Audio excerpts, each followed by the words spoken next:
Sige, kain. Ito. Lang ako dahil medyo ano pa sila takot. Guys, so andit. Hello guys, good morning. Ayan guys. Hello guys, good morning. Andito na naman tayo guys, magtatrabaho na naman tayo. Pero andito yung aso na lagi kong pinamerenda. Ayan guys, so nakaupo sa labas ng homeowners pero hindi naman sila may-ari. Nakaupo lang sa dyan, ay nakahiga lang sila dyan. So pakainin natin sa guys. Nagdala ako ng ano guys, ng dog food tsaka kanin, pakainin natin sila. So let's go. Mag-prepare tayo ng pagkain nila. Meron na tayong tubig.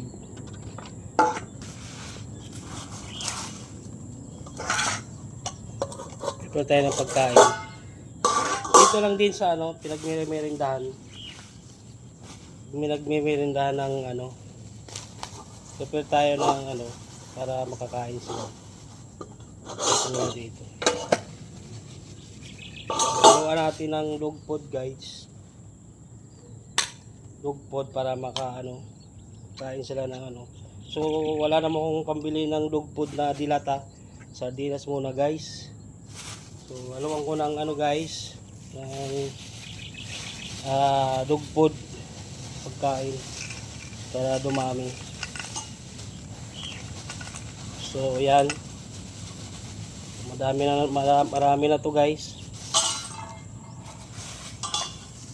Makainin natin ng ano.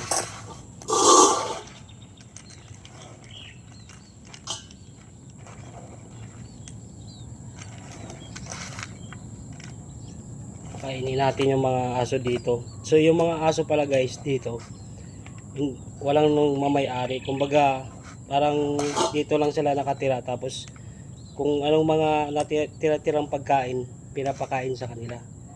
Ayan. Kanin. Ayan. Saka yung tubig. So i-serve na lang natin sa kanila at tatawagin natin sila. Tawagin natin sila guys.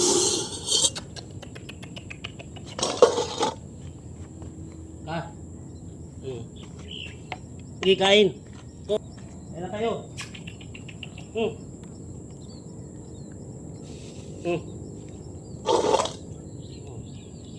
So malayo yung ano, agwat. Okay.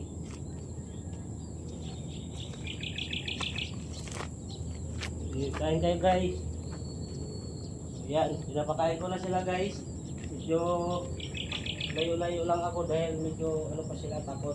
So yan, kita nyo guys, nandito ako sa malayo kasi hindi sila makakain kapag lumapit ako. Kasi medyo ano guys, medyo takot sila. So kahit papaano, naibsan yung gutom nila guys.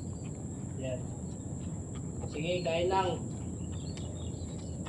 Yan yung gusto ko silang pakainin ng kanin eh. At saka marami nagre-request din guys na bakit merinda lang pinapakain ko, hindi kanin, hindi dog food. So yan ang guys, pinapakain ko na ng dog food at saka kanin. So at least kahit pa paano maibsan yung gutom nila. So guys, hanggang dito na lang guys. Maraming salamat at sana guys at na-share nyo itong video na to. Marami pa tayong matulungan na tulad nila.